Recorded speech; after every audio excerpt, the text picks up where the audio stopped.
Buenos días. En esta segunda parte vamos a analizar la situación que venía sucediendo el viernes, o el jueves, donde hubo un consejo académico y pues no logramos presentar esto porque pues no hubo el tiempo para hacer la presentación ya que se extendió mucho, pero nos sirve como introducción al documento que estamos terminando de analizar. Muchas gracias. Bueno, la situación inicial de el desarrollo del protocolo de bioseguridad para el colegio quedó la propuesta de que en manos de los coordinadores de convivencia y el equipo de gestión del riesgo del colegio se hiciera ese protocolo. Bueno, en reunión con Jenny del equipo de gestión del riesgo, nos pusimos en la tarea de averiguar documentos en los cuales logramos obtener dos protocolos de bioseguridad de universidades. Esos dos protocolos de bioseguridad pues los leímos para tener una idea de cómo se hacía un protocolo de bioseguridad. También hicimos una investigación de la normatividad y llegamos a tres directivas de Secretaría de Educación y la directiva 13 del Ministerio de Educación. La directiva 13 es muy detallada en los protocolos de bioseguridad para las universidades, porque para los colegios todavía no han salido. Entonces, en esa directiva hay muchos detalles. Pero, ¿qué conclusiones tenemos de eso? Son las siguientes. Primero, tenemos que hacer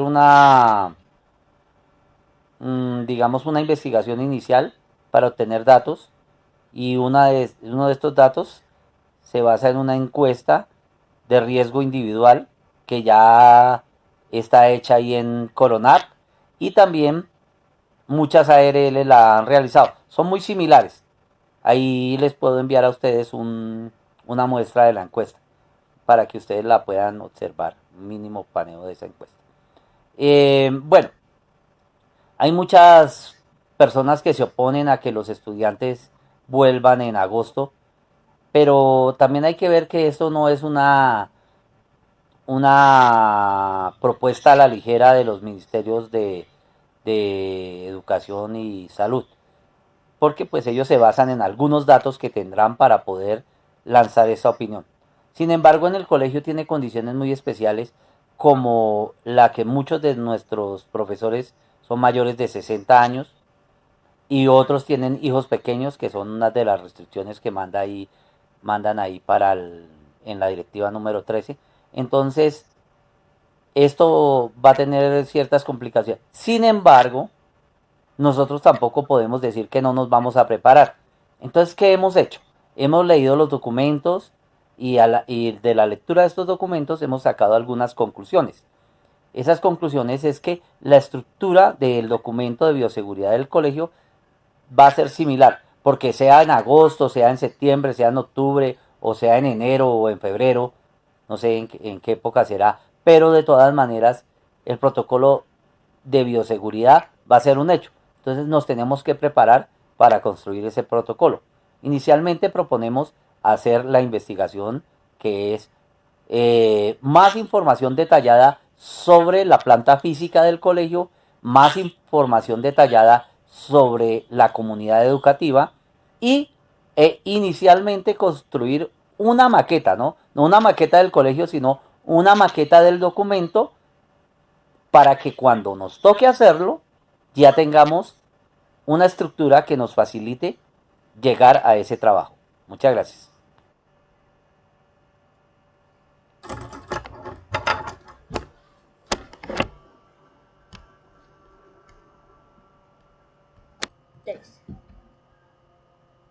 Bueno, no.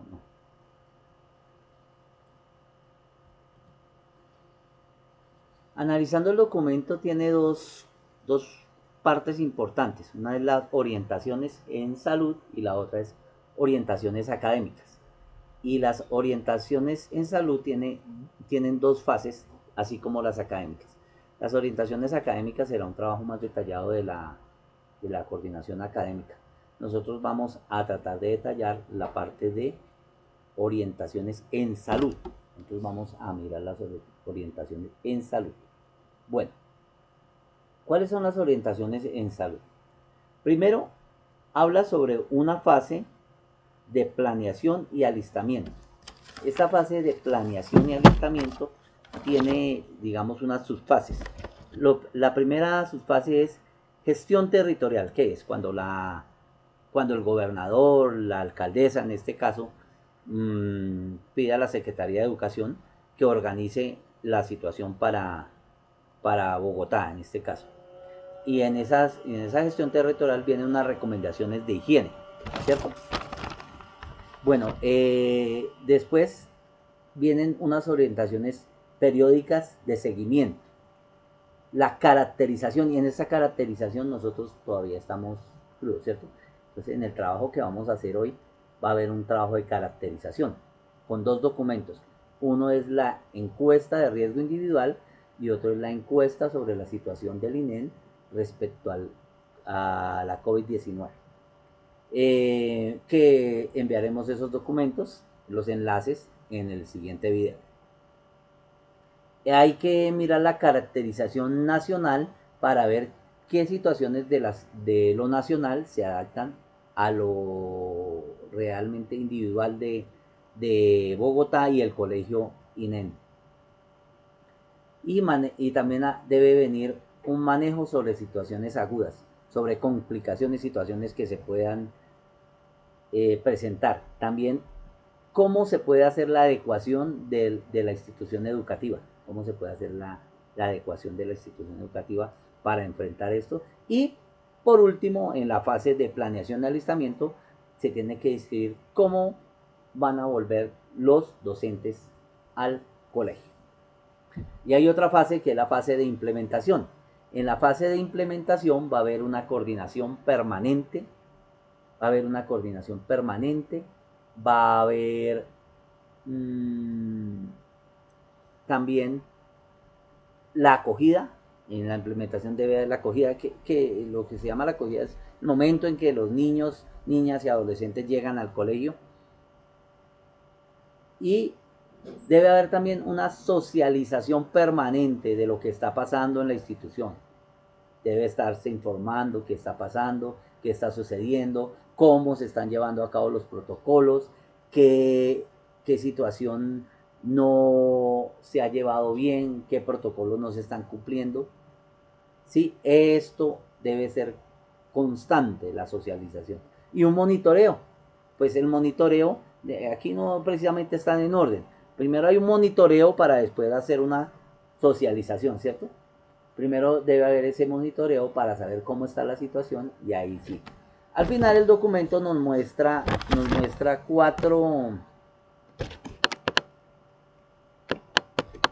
bueno, habla sobre el propósito del encuentro, ¿no?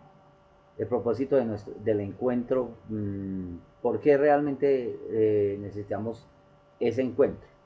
Y cuatro sugerencias para hacer una abundante recolección de aportes. Nos dan unas sugerencias para hacer una abundante recolección de aportes. Miremos cuáles son esas cuatro sugerencias. Aquí el documento nos muestra. Primero, concentrarse en los aspectos definidos para abordar esta conversación y pronunciar uno o dos sobre los cuales centrar la intervención. Uno, máximo dos. Lo preferible sería que se centrara en un propósito cada discusión, porque cuando entonces se va dispersando la situación, se va dispersando y no llegamos a ninguna conclusión. La siguiente es intervenir para agregar ideas que aún no han sido puestas en común, ¿cierto?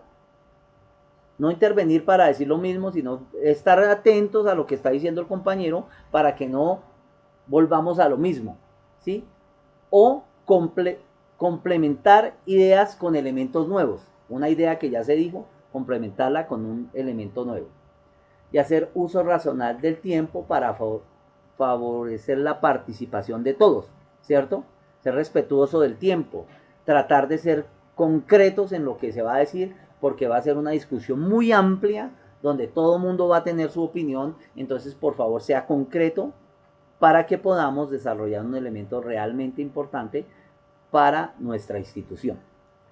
Por último, el documento dice que vamos a darle bienvenida a todas las ideas y recomendaciones y vamos a ceder un minuto a un colega. Siempre vamos a tratar de cederle un minuto porque siempre vamos a pensar que las ideas de cada uno de los participantes en cada una de las reuniones para construir este documento que estamos tratando de construir va a ser verdaderamente importante.